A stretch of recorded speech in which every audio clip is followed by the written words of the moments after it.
मैं वैद्य संदीप किशन राजपूत आज आपके सामने आयुर्वेद का महत्व का एक जो धातु है रक्त धातु, कोई जन उसको फोर्थ दोष भी बोलते हैं, लेकिन सुश्रुत ने वैसा कुछ बोला नहीं है कि वो चौथा दोष है करके। दोष 3 ही है, लेकिन रक्त का इतना महत्व है कि वो दोष को कंप्लीट कर सकता है, इतना रक्त का महत्व है। तो वो कैसे महत्व है मैं आज आपको बताने वाला हूँ।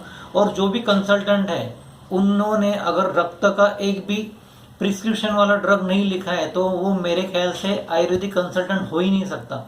तो रक्त का पहले महत्व देखते हैं। तो रक्त क्या है और रक्त को कैसे आयुर्वेदिक वैद्य ने जानना चाहिए।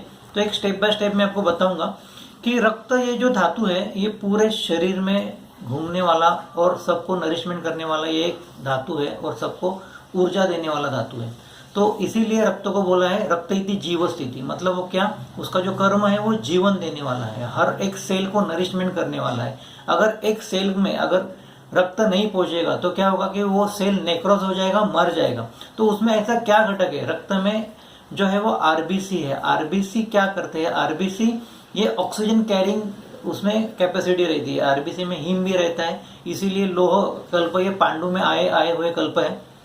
वो ट्रीटमेंट के पॉइंट ऑफ व्यू में हम जाएंगे, लेकिन पहले उसका महत्व क्या है वो देखते हैं। रक्त ये में जो आरबीसी है वो ऑक्सीजन कैरी करता है और हर एक सेल में देता है। तो ये ऑक्सीजन कैरिंग कैसे होता है, तो ये जो बाह्य 3 स्रोतस है, कौन कौन से, प्राण व स्रोतस, उदक व स्रोतस और अन्न व स्रोतस, इसमें से आया हुआ जो भी बाहर का कंटेंट है हमारे बॉडी में आता है और मेटाबॉलिज्म होने के बाद उसमें से जो प्राण है, उसमें जो इंपॉर्टेंट घटक है उसको रक्त वो लेके जाता है। मतलब अगर हम बाहर से अगर हम हवा लेते हैं प्राण व स्रोतस से, तो वो जो शारंगर संहिता में बताया है नाभि से पवना प्राणा विश्व अंबर, जो हम लेते हैं, जो ऑक्सीजन हम लेते हैं, उसमें जो रक्त है वो कैरी करता है ऑक्सीजन को और पूरे सेल में वो फैलाता है।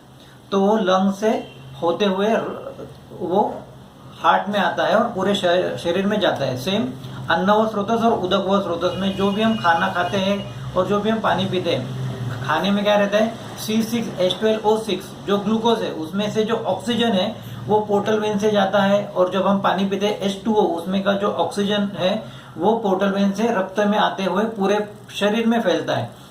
इसीलिए रक्त को 12 प्राणायतन और 10 प्राण में उसका समावेश किया है। मतलब हर एक सेल में जाने वाला जो कंटेंट है वो उसमें रक्त भी है, प्राण उसको उसकी संज्ञा दी है, मतलब वो इतना इंपॉर्टेंट है, इसीलिए उसको प्राण बोला है। तो यहाँ पे देखने वाली चीज ये है कि रस को भी उन्होंने 12 प्राण और 10 प्राणायतन में लिया नहीं है। शुक्र को लिया है, ओज को लिया है और रक्त को लिया है। ये हर सेल में जाने वाले घटक है, इसीलिए उन्होंने वहां पे लिया है। और मैं आपको बताने जाने वाला हूं कि स्नेहोमयम अयम शरीर, तो हमारे शरीर में पूरे के पूरे सेल में स्नेह रहता है। इसीलिए पांडु की जो चिकित्सा है वो स्नेह पहले बताया, और रुक्ष गुण बढ़ने की वजह से, स्नेह कम होने की वजह से वहां पे स्नेह गुण बताया, बिकॉज हर सेल में सेल में स्नेह रहता है। इसके वजह से अग्नि वहां पे अच्छा रहता है और वहां पे मेटाबॉलिज्म अच्छा रहता है। पूरे शरीर में फैलने वाला वात पित्त कफ, स्नेह, ओज, शुक्र और रक्त, ये 6 घटक, ये 7 घटक जो है पूरे शरीर में फैलते हैं, इसीलिए इनको बहुत वाइटल पार्ट बताया है। अभी मैं आगे जाने वाला हूं कि रक्त जो है ये हमारे शरीर के वृद्धि और क्षय में कारण है। सुश्रुत सूत्रस्थान 14/21 उसमें बताया कि रक्त ये शरीर की वृद्धि और क्षय में कारण है। तो कोई भी चीज अगर शरीर में संतर्पण हो रही है या अपतर्पण हो रही है तो उसमें कारण है रक्त। और ऐसा एक भी घटक नहीं है हमारे शरीर में, मतलब उत्पत्ति के का हेतु रक्त नहीं है। अगर हम सुश्रुत में जाएंगे, अंग प्रत्यंग उत्पत्ति में जाएंगे, तो रक्त के बगैर एक भी सेल बनता नहीं है। तो इसीलिए रक्त ये बहुत ही इंपॉर्टेंट है। अगर हमें टारगेट ओरिएंटेड अगर हमें जाना है, अगर मुझे रुक्क में जाना है, तो मुझे रक्तपाचक और मेदपाचक के जो कंटेंट है वहां पे मुझे वो देकर ही रुक्क में मैं जा सकता हूँ। मतलब रक्त के बगैर हमारी ट्रीटमेंट अधूरी है, तो इसीलिए मैं आपको बोल रहा हूँ। तो अगर रक्त और एलोपैथी के अनुसार पांडु अगर हम देखते हैं, एनीमिया देखते हैं, तो उसमें क्या है, तो एनीमिया के 3 हम हेतु कॉज हम देख सकते हैं। तो पहला है ब्लड लॉस, दूसरा है आरबीसी प्रोडक्शन लेस और आरबीसी प्रोडक्शन, और थर्ड है आरबीसी डिस्ट्रक्शन। तो एलोपैथी ने एनीमिया को इस 3 फेज में उन्होंने ये बताया है।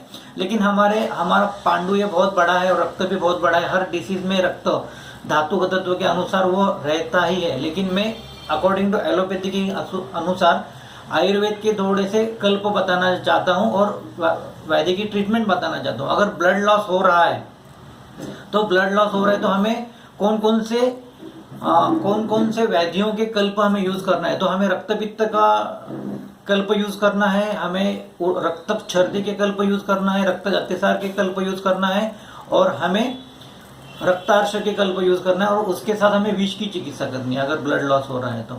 सेकेंड है आरबीसी प्रोडक्शन अगर लेस है तो मुझे पांडु और कामला के कल्प यूज करने हैं। और आरबीसी डिस्ट्रक्शन ज्यादा है, उसके वजह से डिस्कलरेशन और उसके वजह से हिमोलिसिस ज्यादा हो रहे हैं तो मुझे कुष्ठ, विसर्प, वात रक्त के कल्प मुझे यूज करना है। इस हिसाब से अगर मैं कुछ तो समझूंगा कि रक्त और अकॉर्डिंग टू हमारे दिए हुए जो डिसीज है उसमें हम कैसे हम कल्प यूज कर सकते हैं। तो ऐसे अगर हम कल्प यूज करेंगे तो हमारे चिकित्सा में हमें अच्छा फल मिलेगा। तो उस हिसाब से आप भी थोड़ा सा रक्त को प्रायर रख के हमारी चिकित्सा पद्धति में थोड़ा सा इम्प्लीमेंट कीजिए। आप अपने बुद्धि से, अपने चातुर्य से उसको आप इम्प्लीमेंट कर सकते हैं। अगर इसमें कोई भी आपको डाउट रहेगा तो मुझे आप मैसेज कर सकते हैं, नहीं तो आप मुझे फोन भी कर सकते हैं 9167133548। तो मैं आपके सब डाउट है इसमें आप क्लियर कर सकता हूँ। अगर ये वीडियो अच्छा लगा तो लाइक, सब्सक्राइब और शेयर जरूर कीजिएगा। थैंक यू, नमस्ते। बंद कीजिएगा।